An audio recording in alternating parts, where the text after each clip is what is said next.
Miguel and Chris, thank you both. And I do want to open up the floor, and we do have people with microphones, who are going to be looking for people with raised hands, please. But whilst we're preparing that, there's one there already, but I'm going to take my privilege as chair to ask the first question. And actually what we see there is actually two quite contrasting but similar presentations and again from this morning we are doing now rather than just planning. But one talk emphasized very much a collaboration between many partners. In your case, Miguel, and so the question to you first is, how are you finding that process of working with the right partners in the Hydrogen Valley in Andalusia? We have to cooperate with suppliers, we have to cooperate with equipment manufacturers, and we have to have alliance with our clients because we have to try to obtain firm commitments for these new products. If you don't have a long-term contract assuring that we are going to be able to solve these products, are going to be very difficult to develop it.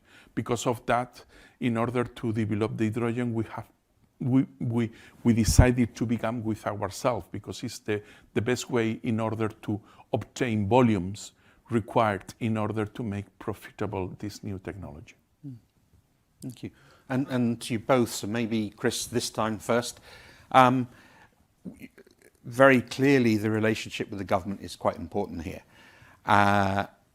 And it's a difficult process when you're trying to get regulatory permission in an area where we all know what we're doing. Here it's new, we're learning, and actually government is learning too. Can you touch on that? Sure. Yeah. Okay, so I guess there's two parts. There's how do you get the economics right and how do you actually then deliver things. And I would say the UK government has a strong history of putting in reliable, resilient support regimes. So the CFDs that we have for offshore wind are well proven, have provided, yes, funds, but actually stability in revenues. And I'm pleased to say that in general, those business models that are being developed are based on a similar basis. So our financial institutions trust the counterparties of the LCCC, they trust the system. So I think that's good, but we are developing new infrastructure and a new vector. I mean, hydrogen and CO2 are both things we haven't had to put infrastructure down before. So there are challenges, there are risk allocations that need to be between government, what's in the national good, and what can the private sector bear. So I think there's a suite of issues, opportunities there. And then the other one you touch on, I'm really sorry, but I think our regulators are underpowered resource-wise at the moment. It's not, I mean, people use hydrogen all the time in the chemicals industry. It is a known commodity. They know how to do it. But the challenge, as you say, is there's enough business as usual stuff to regulate, let alone a swathe of new projects. And what we really need is financial and people resource in those regulatory bodies to keep up. Okay. In our case, it's exactly the same. Government is very focused. Really, they are supporting a lot the project in the south of Spain. But you know, one thing is the political approach, another thing is the technical approach. So we have to work with the technicians of the government in order to obtain the permitting. And at the end, it's not only the permitting is not only the government, it's the whole society that has to be focused on the fact that we don't have any other alternative that to develop these new projects. At the end, an renewable hydrogen plant is exactly the same that a fossil hydrogen plant is. From 500 meters, there is no big difference.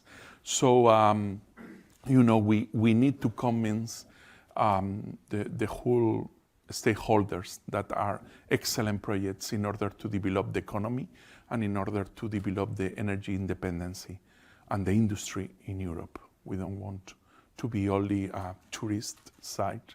We want to maintain our industry. Yes, have you got a... Can you introduce yourself, please, as well? Joris Mertens, KBC. Well, thank you, Miguel and Chris, for excellent presentations. I got a question for Chris regarding the hydrogen grid, about balancing and pricing, because I'm assuming, correct me if I'm wrong, that you will have one price for the consumers of the hydrogen supplied. So how will that be established? And then the producers have probably different costs. So, and then the question is also, how will the header be balanced? Who will do that? Okay, so two really important questions. The first one is on the pricing. So the UK government recognises it needs to catalyse a change. And what it has done is put in a support regime which places a reference price floor for hydrogen to be the same as natural gas. So it actually allows consumers to buy hydrogen at the price of natural gas, which means that they are seeing the carbon benefits of that delta. And the point is that carbon benefit is designed to provide them with the economic incentive to make the changes in order to do that. So that is how it will begin to start with. There are some useful bells and whistles to allow a producer to negotiate a slightly higher price, and the producer gets a bit of that benefit, government gets a bit, but that's fundamentally it. Over time, I am sure that, well, the plan will be that there is then a more market-driven. Once there is a market reference price for hydrogen, like there is for natural gas or electricity, then the reference price will become that. The expectation is producers sell at that market reference price, and then the subsidy is against that rather than against natural gas. So that's the answer to your first question. In terms of balancing, so our initial project, which is very local, is going to be between the producer and the users. And there's going to be limited number of users, single producer or one or two producers. Then that's managed like that. Over time, absolutely, Cadent would be the network operator. And then there will be a role for balancing, which we would expect in the first instance to be managed by them.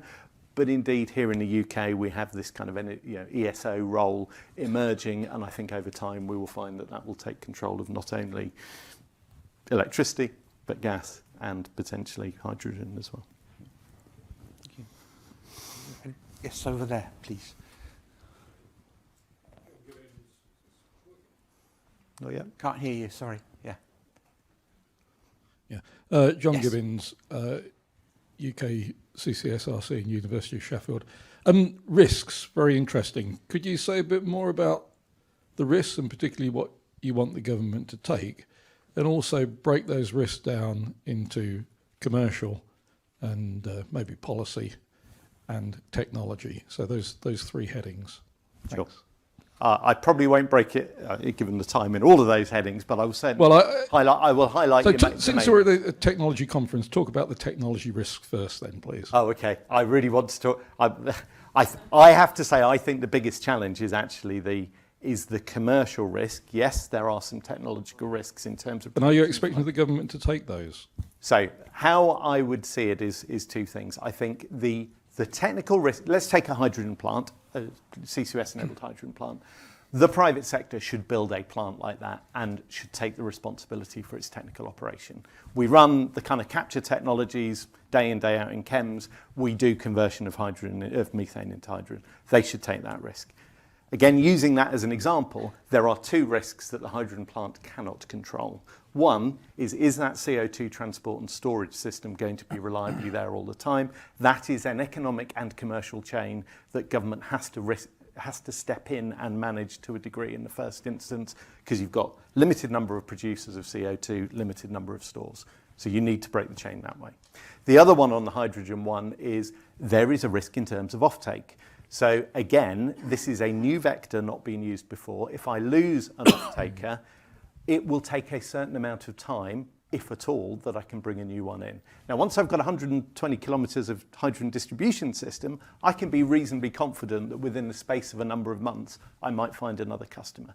In the first instance, government needs to do that. The models do include both of those, but I think I would say at the moment, I don't think they're sufficiently robust to be as generally financeable as they should be. Thank you. Thank you. Okay. One more question, and I think we'll make this the last question, please, Simon.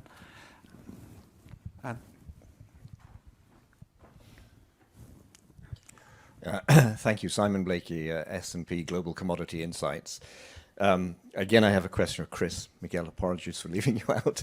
About the CCA, the storage project part of that you mentioned, the ENI offshore gas field.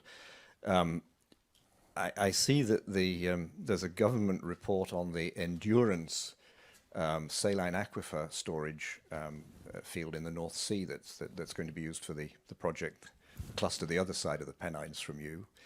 And there's a quote in here saying that they're approving the saline aquifer because it's a worldwide proven concept, while no benchmarking is currently available for injection into a depleted gas field. Do you see this as a potential barrier, either really in terms of substance or even in terms of government perception? So, first of all, I need to be clear, it is an ENI project, so I need to be careful what I say on their behalf in terms of the storage. I would make this general observation. When you are dealing with hydrocarbon stores that have been producing for 20 years, the level of geological understanding you have on the geology, combined with actually what you know about the production rates and the depressurizations of those fields and the characteristics, does give you a 20-year or so legacy of data upon which you can make informed decisions.